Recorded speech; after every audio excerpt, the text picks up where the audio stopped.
தலைமைச் செயலக வளாகத்தில் எதிர்க்கட்சித் தலைவர் எடப்பாடி கே பழனிசாமி செய்தியாளர்களை சந்தித்து வருகிறார். அதன் நேரலையை தற்போது பார்க்கலாம். அனைத்து இந்திய அண்ணா திராவிட முன்னேற்ற கழகத்தின் சார்பாக அவசர பொது முக்கியத்துவம் வாய்ந்த நிகழ்வு குறித்து பேரவையில் விவாதிக்க வேண்டும் என்று கோரிக்கை வைத்தேன். அந்த கோரிக்கையின்படி திருச்சி மாநகருக்கு உட்பட்ட உறையூர் பகுதி மண்டலம் 5 கீழ் வரும் 10வது வார்டில் விண்ணப்பன் தெரு, பணிக்கன் தெரு, நெசவாளர் தெரு, காமாட்சியன் தெரு, கலையின் தெரு, லிங்க நகர் உட்பட்ட இடங்களில் கழிவு நீர் குடிநீரோடு கலந்து வந்த காரணத்தினால அங்கே இருக்கின்ற மக்கள், அந்த பகுதியில் இருக்கின்ற மக்கள் அந்த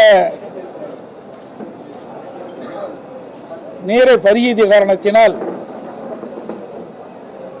பல பேர் பாதிக்கப்பட்டிருக்கின்றனர். 4 பேர் உயிரிழந்திருக்கின்றார்கள். இது குறித்து அரசனுடைய கவனத்திற்கு நான் கொண்டு வந்தேன். மாண்புமிகு அமைச்சர் அவர்கள் குடிநீரில் கழிவுநீர் கலக்கவில்லை, அதனால் இறப்பில்லை என்ற விவரங்களை தெரிவித்தார். அதோடு இந்த கழிவுநீர் குடிநீர் கலந்த காரணத்தினால் சுமார் 15 நாட்களாக இந்த பகுதியில் இந்த நீரைத்தான் அந்த பகுதி மக்கள் குடித்து வந்திருக்கின்றார்கள். இது குறித்து அந்த பகுதியில் இருக்கின்ற மாநகராட்சி அதிகாரிகளிடத்திலும் தெரிவித்திருக்கின்றார்கள். கழிவுநீர் குடிநீரோடு கலந்து வருகிறது, இதை சரி செய்ய வேண்டும் என்று கோரிக்கை வைத்தும் மாநகராட்சி அதிகாரிகள் அதை கண்டுகொள்ளாத காரணத்தினால் இன்றைய தினம் 4 பேர் உயிர் நீத்திருக்கின்றார்கள். 50க்கும் மேற்பட்டவர்கள் மருத்துவமனையில் சேர்க்கப்பட்டு சிகிச்சை பெற்று வருகின்றார்கள். 5 பேர் அவசர சிகிச்சை பிரிவிலே சேர்க்கப்பட்டு சிகிச்சை பெற்று வருகிறார்கள். மாண்பு அமைச்சருடைய பதில்,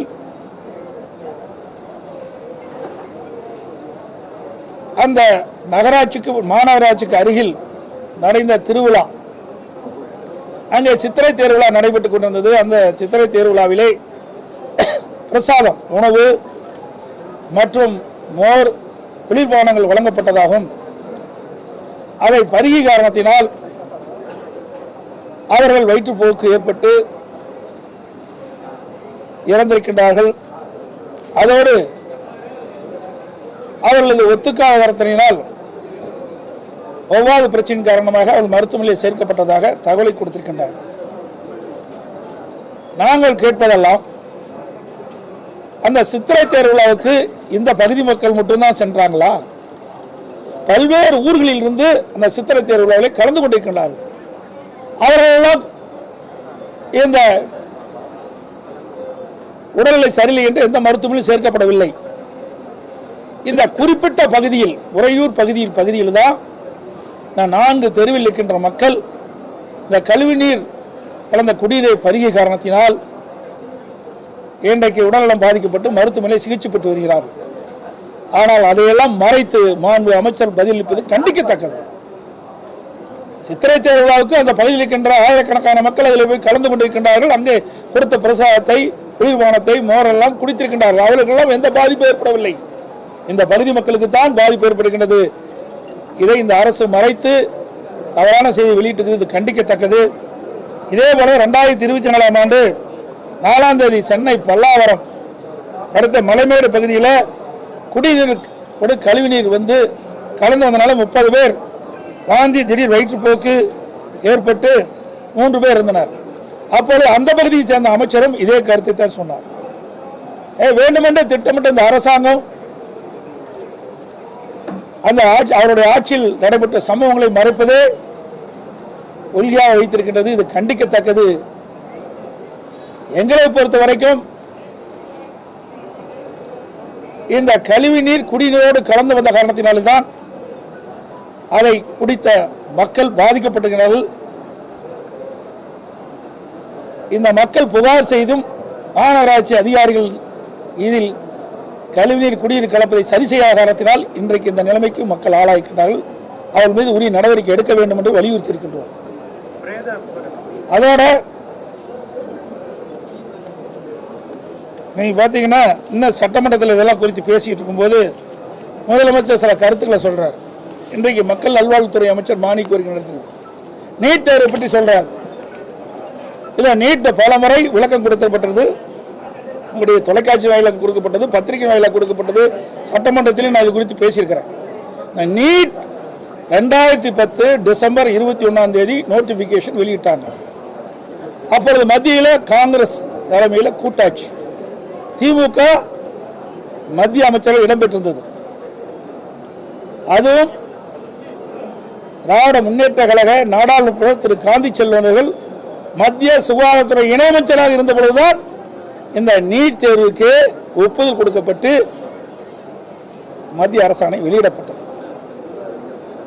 ஏதோ அதிமுக ஆட்சியில் வந்து அதிமுக இருக்கும்போது தான் வந்தது என்று தவறான செய்தி தொடர்ந்து முதலமைச்சரும் அமைச்சர்களும் பதிவு செய்து கொண்டிருக்கிறார்கள். இது நாட்டு மக்களுக்கே தெரியும். இது கொண்டு வந்தது காங்கிரஸ் திமுக. ஏன் இளைஞர்கள் பாதிப்பாங்க அப்படின்னு உங்களுக்கு தெரியாதா? மாணவர்கள் பாதிப்பான்னு தெரியாதா? கொண்டு வந்தது இவர்கள். அதை தடுப்பதற்கு நாங்கள் கடுமையான முயற்சி எடுத்தோம். ஆனால் முடியவில்லை, நீதிமன்றம் சென்று விட்டது. அதனால் இந்த நீட் தேர்வு அதிமுக ஆட்சியிலே நடைமுறைப்படுத்த வேண்டிய சூழ்நிலை ஏற்பட்டு விட்டது. இருந்தாலும் தொடர்ந்து மத்திய அரசோடும் நீதிமன்றத்திலும் நாங்கள் இதை வலியுறுத்தி கொண்டே இருந்தோம், நீட் தேர்வு ரத்து செய்வதற்கு. ஆனால் கொண்டு வந்தது திமுக. அதை தடுத்து நிறுத்துவதற்கு முயற்சி செய்தது அதிமுக. அது மட்டுமல்ல, தேர்தல் 2021 சட்டமன்ற பொதுத் தேர்தலின் போது திராவிட முன்னேற்ற கழகத்தின் சார்பாக திராவிட முன்னேற்ற கழகம் ஆட்சிக்கு வந்தா நீட் தேர்வை ரத்து செய்யும் சொன்னாங்க. இன்னைக்கு முதலமைச்சர் என்னங்கிறாரு? நாங்க இந்தியா கூட்டணி அங்க வச்சிருந்தோம், இந்தியா கூட்டணி ஆட்சிக்கு வந்திருந்தா ரத்து செய்யும் சொல்றாரு. இதை ஏன் முதல்ல 2010 கொண்டு வரும்போதே ஏன் ரத்து செய்யல? அப்போ ரத்து செஞ்சிருக்கலாம்ல. அப்போ காங்கிரஸ் ஆட்சி தான் இருந்தது, கூட்டாட்சி தான் இருந்தது. அப்போ ரத்து செஞ்சதா இவ்வளவு உயிரை நாம் இழந்திருக்க வேண்டிய அவசியம் இல்லை. இதுக்கு முழுக்க முழுக்க காரணம் திராவிட முன்னேற்ற கழகம் தான் என்பதை நான் இந்த நேரத்தில் தெரிவிச்சுக்கிறேன். அதோட இன்னும் சொல்றாரு, எப்ப பார்த்தாலும் திமுக காரணம், திமுக கூட்டணி அங்கம் வைக்கின்ற கட்சியெல்லாம் அதிமுக பாரதிய ஜனதா கட்சியோட கூட்டணி, அதிமுக பாரதிய ஜனதா கூட்டணி. எல்லா அறிக்கையும் கம்யூனிஸ்ட் கட்சி சேர்ந்து அறிக்கை விடுறாங்க, விடுதலை சிறுத்தை கட்சி சேர்ந்து அறிக்கை விடுறாங்க. இன்னைக்கு முதலமைச்சர் இப்படி துடிதுடிக்க பேசுறார். ஏங்க நாங்க கூட்டணி வச்சா நீங்க எங்க பதறீங்க? முதலமைச்சர் சட்டமன்றத்தில் ஏன் கோவப்படுறீங்க? நீங்க ஏன் பயப்படுறீங்க? அதிமுக யாராலும் கூட்டணி வைப்போம், அது எங்களுடைய விருப்பம், எங்களுடைய கட்சி நடைபெறுகின்ற சட்டமன்ற பொதுத் 2026 சட்டமன்ற பொதுத் தேர்தலில் வெற்றி பெற வேண்டும். ஒவ்வொரு கட்சியும் வெற்றி பெற வேண்டும் என்பதுதான் கூட்டணி வைக்கிறீங்க. நீங்க எப்ப பார்த்தாலும் பலம் வாய்ந்த கூட்டணி நீங்க சொல்றீங்களே, அது மாதிரி நாங்களும் அதிமுகவும் பலம் வாய்ந்த கூட்டணியை 2026 சட்டமன்ற தேர்தல் அமைப்போம், நிச்சயமாக வெற்றி பெறுவோம். முதலமைச்சர் இப்படி ஆதங்கப்படுவது, இப்படி அதிர்ந்து போய் பேசுவது பார்க்கின்ற பொழுது பயம் வந்து விட்டது. அதிமுக கூட்டணி அமைக்கப்பட்டு விட்டால் ஆட்சி மாற்றம் ஏற்படும், திமுக ஆட்சி இழக்கும், அதிமுக ஆட்சி வரும் என்று அவர் மனதிலே வந்த காரணத்தில் தான் அந்த வெளிப்பாடு பார்க்கப்படுகிறது. சட்டமன்றத்திலே நேருக்கு நேர் பார்த்தேன், அவர் பதற்றப்படுறதை பார்த்தேன், அவருடைய பேச்சிலிருந்து வர வார்த்தைகளை பார்த்தோம்.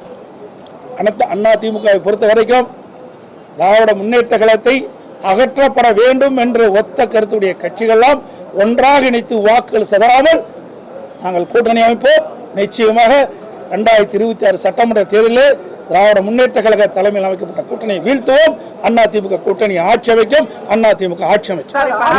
அதோட இன்னொன்னு திரு கருணாநிதி அவர்கள் பாரதிய ஜனதாவோட கூட்டணி அமைக்கும் போது 950 அமைக்கும் போது ஒரு கருத்து சொல்லியிருக்கார். ஊழலை விட மதவாதம் என்பது கொடுமையானது அல்ல. திரு கலைஞர் அவர்கள் திராவிட முன்னேற்ற கழகம் பாரதிய ஜனதா கட்சியோடு கூட்டணி வைக்கின்ற பொழுது அவர் சொன்ன கருத்து, ஊழலை விட மதவாதம் என்பது கொடுமையானது அல்ல அப்படின்னு அவர் கருத்து சொல்லியிருக்கிறார். அதோட 16/4/1999 முரசொலி மாறன் பேச்சு நாடாளுமன்றத்தில் அவர் பேசியிருக்கார். நெருக்கடி நிலையின் போது எமர்ஜென்சி நாங்கள் திமுக காங்கிரஸை விட்டு விலகிவிட்டோம். இப்போது நாங்களும் ஜனசங்கம் பாரதிய ஜனதா உறுப்பினரும் மார்க்சிஸ்ட் தோழர்களும் சிறையில் தோழர்களானோம். காரணம் எதுவாக இருந்தாலும் எங்களுடைய நீண்டகால அரசியல் வரலாற்றில் நாங்கள் அனைவரும் ஒதுக்கப்பட்ட மக்களுக்காகவும் சிறுபான்மை மக்களுக்காகவும் ஆதரவு அளித்து பாதுகாப்பு வந்திருக்கிறோம் என்று அவர் பேசியிருக்கிறார்.